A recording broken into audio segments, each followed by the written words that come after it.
कई भयावह तस्वीरें देखने को मिली। कई ऐसे स्पॉट हैं जहां पुलिस और भीड़ आमने सामने आ गए, जहां इस भीड़ ने इस यात्रा में शामिल हुए लोगों को दौड़ा दौड़ा कर पीटा है।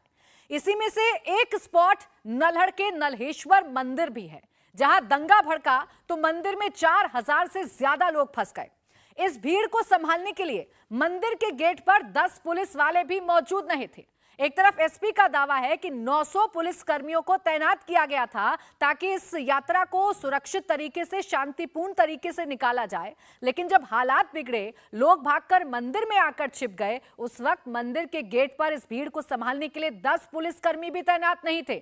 मंदिर में फंसे लोगों ने यह खुद बताया कि उपद्रव के दौरान मंदिर के अंदर भी गिने चुने पुलिसकर्मी थे। दंगे भड़का तो आगे निकली यात्रा के लोग वापस मंदिर की तरफ भागे, लेकिन यहां पुलिसकर्मी वापस नहीं आए। पुलिसकर्मी यहां पर स्थिति को संभाल नहीं पा रहे थे। हां, वो फोन पर अधिकारियों से मदद जरूर मांग रहे थे। मदद मांगी गई, लेकिन कई घंटे बाद मौके पर फोर्स पहुंची, जिसके बाद 4000 लोगों को इस मंदिर से बाहर निकाला गया। इस मंदिर पर लगातार फायरिंग की जा रही थी। लोग अंदर डरे हुए थे, सहमे हुए थे।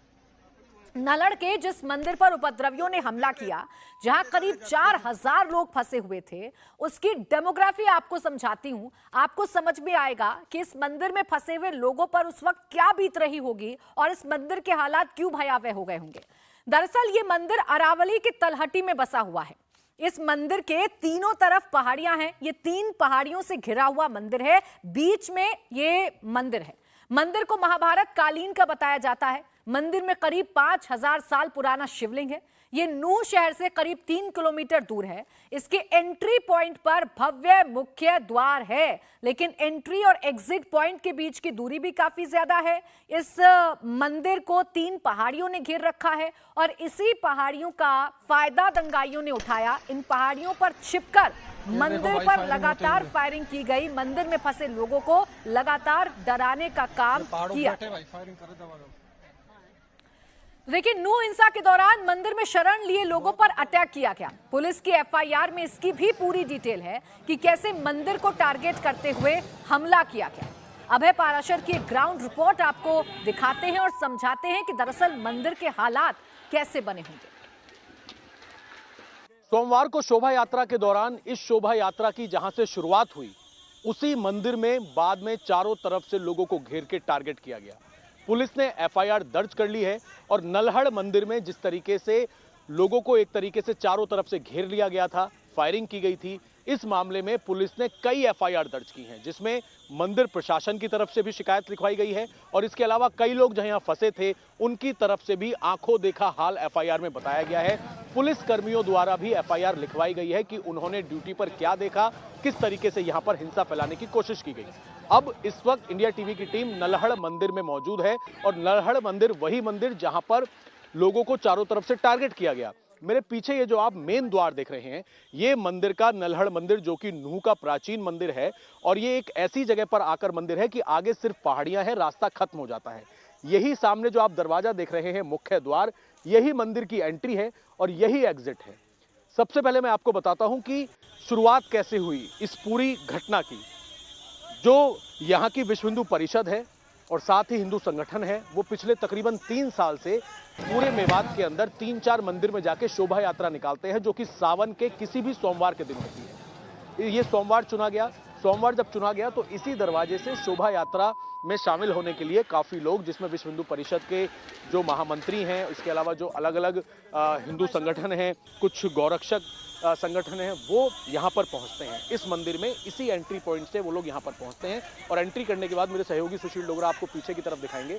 ये मंदिर में मेन द्वार से एंट्री करने के बाद अंदर जाने का रास्ता है और वहाँ पर और सीढ़ी चढ़कर मेन मठ है, मुख्य मठ है, जहाँ पर शिव जी की प्रतिमा है। वहाँ पर सबसे पहले जलाभिषेक किया गया 11:30 बजे के आसपास। फिर यहाँ पर किस तरीके से इस यात्रा को निकालना है, जो यहाँ के महामंत्री थे सुरेंद्र जैन, उन्होंने इस बात की जानकारी दी और तकरीबन 1:30 बजे के आसपास, इंडिया टीवी की टीम भी यहीं मौजूद थी, 1:30 बजे के आसपास ये जो शोभा यात्रा थी वो इस मंदिर से, यहाँ से अलग अलग गाड़ियों में यहाँ से निकलनी शुरू हुई और यहाँ से तकरीबन 1.5 किलोमीटर जो झंडा चौक पड़ता है, झंडे चौक के पास जैसे ही ये यात्रा पहुंची, यात्रा के ऊपर पथराव हुआ, फिर इस तरफ से भी पथराव हुआ, दोनों तरफ से पथराव हुआ और उसके बाद शोभा यात्रा में जितनी गाड़ियां शामिल थीं, जितनी बसें शामिल थीं, वो सभी लोग अपनी जान बचाने के लिए वापस उसी रास्ते पे होते हुए इसी एंट्री पॉइंट से, ये जो मंदिर का मुख्य द्वार है, इससे वापस सब इसी तरफ आते हैं।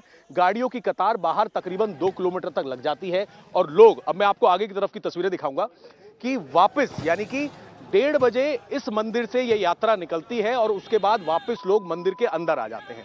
अंदर आने के बाद तकरीबन 2500 के आसपास लोगों की संख्या होगी, जिसमें महिलाएं भी थीं, पुरुष भी थे, बच्चे भी थे, बुजुर्ग भी थे।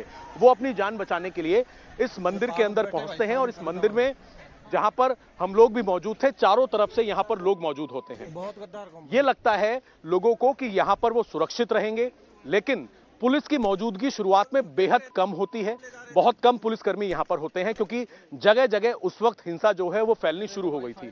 अभी भी अगर मैं आपको दिखाऊं तो मंदिर में कांच की बोतलें, जो टूटी हुई बोतलें हैं, वो यहां पर पड़ी हुई हैं। अब इस पूरे मामले के अंदर जो एफआईआर दर्ज की गई है, उसमें एक पुलिसकर्मी ने जो एफआईआर के अंदर अपना बयान दिया है, जिसकी कॉपी इंडिया टीवी के पास मौजूद है, उस एफआईआर में यह लिखवाया गया है कि नल्हड़ मंदिर के पास उनकी ड्यूटी थी और दोनों तरफ से खेतों में से लोग, और उसमें साफ तौर पर लिखा हुआ है कि एक ही समुदाय के 700 से 800 लोग अल्लाह अकबर के नारे लगाते हुए, पाकिस्तान जिंदाबाद के नारे लगाते हुए मंदिर की तरफ पहुंचने की कोशिश की, गाड़ियों में आगजनी करने की कोशिश की।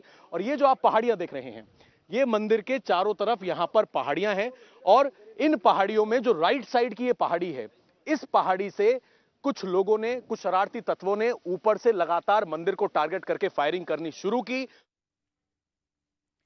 तो ये मंदिर वो स्पॉट रहा जहां पर लोगों ने छिपकर अपनी जान बचाई। हालांकि इसके आसपास की जो पहाड़ियां हैं, जो आपने रिपोर्ट में देखा, इन पहाड़ियों पर ये उपद्रवी छिपे हुए थे और लगातार फायरिंग कर रहे थे, लोगों के मन में दहशत पैदा कर रहे थे। इस दौरान पुलिस कहीं भी नजर नहीं आ रही थी, पुलिस का नामो निशान नहीं था, जिससे लोगों के मन में और ज्यादा डर पैदा हुआ था।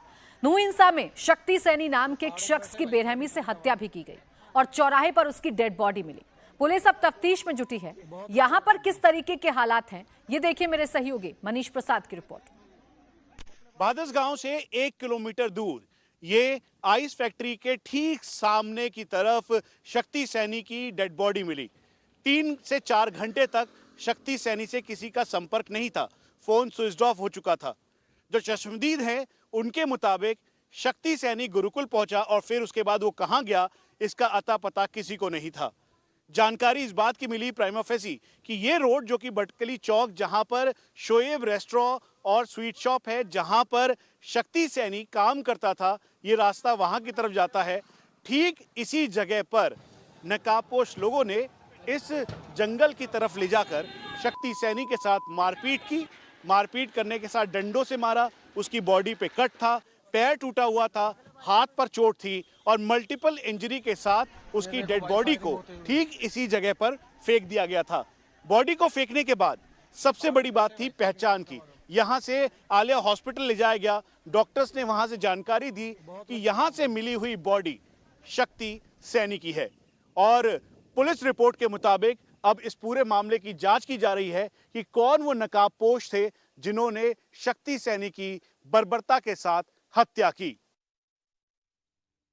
तो इन सबके बीच 900 पुलिसकर्मी तैनात होने का दावा किया जा रहा है। आपको जानकर हैरानी होगी कि सिर्फ नूंह जिले में 1900 पुलिसकर्मियों की तैनाती है। इन सबके बीच हरियाणा की सुरक्षा नहीं हो पाई, नूंह की सुरक्षा नहीं हो पाई। क्यों नहीं हो पाई? क्यों पुलिस आंखें बंद करके बैठी रही? ये बड़ा सवाल है।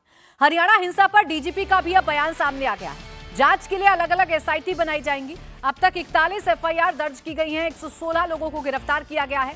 गिरफ्तार आरोपियों से पूछताछ की जा रही है, पता लगाने की कोशिश की जा रही है कि आखिर ये दंगाई एकाएक सड़कों पर आ कैसे गए, कैसे इनको भड़काया गया, कैसे पूरी प्लानिंग की गई। इन तमाम बातों का पता लगाने की कोशिश की जा रही है। इंडिया टीवी हर वक्त हर जगह डाउनलोड करने के लिए सर्च करें India TV news Google play store या ऐप स्टोर पर।